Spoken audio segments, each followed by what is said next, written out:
তাইওয়ানের জল ও আকাশসীমার কাছে এবার মহড়া শুরু করল চীনের পিপলস লিবারেশন আর্মি। চীনা সাবমেরিন প্রতিপক্ষের জাহাজে আঘাত আনার ক্ষমতা সম্পর্কে নিশ্চিত হতেই নাকি এই মহড়ার লক্ষ্য। চীনা সেনার ইস্টার্ন থিয়েটার কমান্ড এই ঘোষণা করেছিল প্রাথমিকভাবে, কিন্তু পরে তারা জানায় যে তাইওয়ানকে উপযুক্ত শিক্ষা দিতেই নাকি এই মহড়ার মূল লক্ষ্য। সামরিক বিশেষজ্ঞরা অবশ্য বিষয়টি শুধু তাইওয়ান নয়, আমেরিকার উপরও চাপ বাড়ানোর কৌশল বলেই মনে করেছে।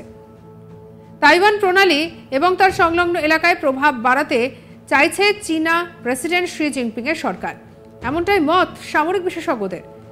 সবথেকে বড় কথা হলো, কোনো দেশের ধারে কাছে সামরিক মহড়া করতে হলে সাধারণত সেই দেশকে জানানোর রীতি রয়েছে।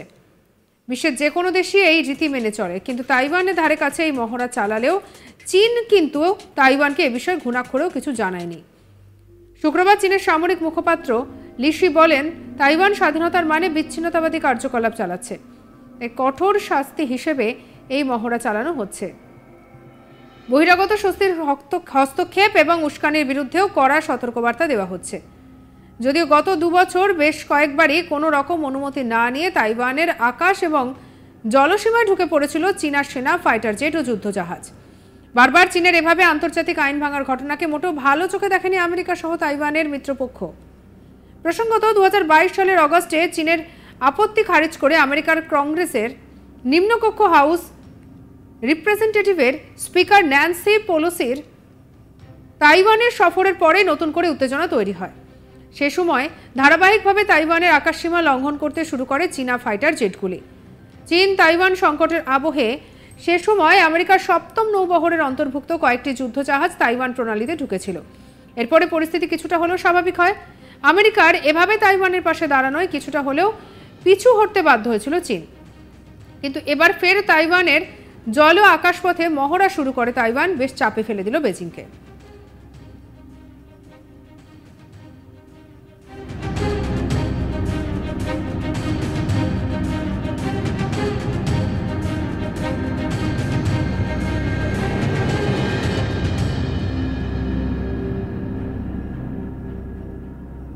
তাইওয়ানের জল ও আকাশসীমার কাছে এবারে মহড়া শুরু করল চীনের পিপলস লিবারেশন আর্মি।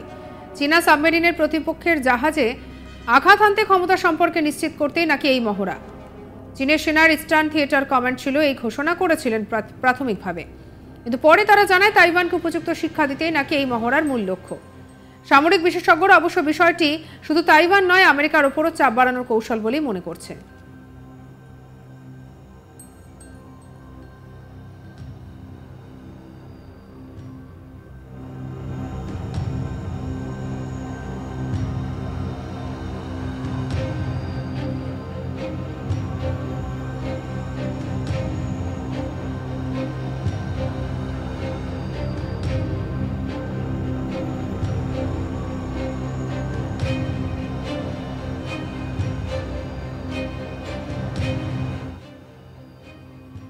তাইওয়ান প্রণালী এবং তার সংলগ্ন এলাকায় প্রভাব বাড়াতে চাইছে চীনা প্রেসিডেন্ট শি জিনপিং এর সরকার, এমনটাই মত সামরিক বিশেষজ্ঞদের।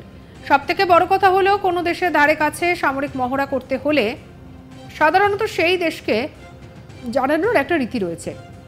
বিশ্বের যে কোনো দেশেই এই রীতি মেনে চলতে হয়, কিন্তু তাইওয়ানের ধারে কাছে এই মহড়া চালালেও চীন কিন্তু তাইওয়ানকে এ বিষয়ে ঘুণাক্ষরেও কিছু জানাননি।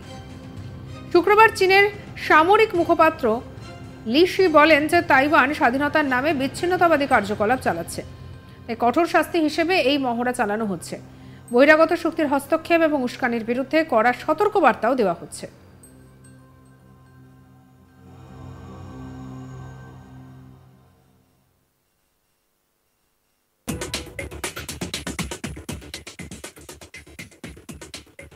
যদিও গত 2 বছরে বেশ কয়েকবারই কোনো রকম অনুমতি না নিয়ে তাইওয়ানের আকাশ এবং জলসীমায় ঢুকে পড়েছিল চীনা সেনার ফাইটার জেট ও যুদ্ধজাহাজ। বারবার এভাবে আন্তর্জাতিক আইন ভাঙার ঘটনাকে মোটেও ভালো চোখে দেখেনি আমেরিকা সহ তাইওয়ানের মিত্রপক্ষ বলে পরিচিত দেশগুলি।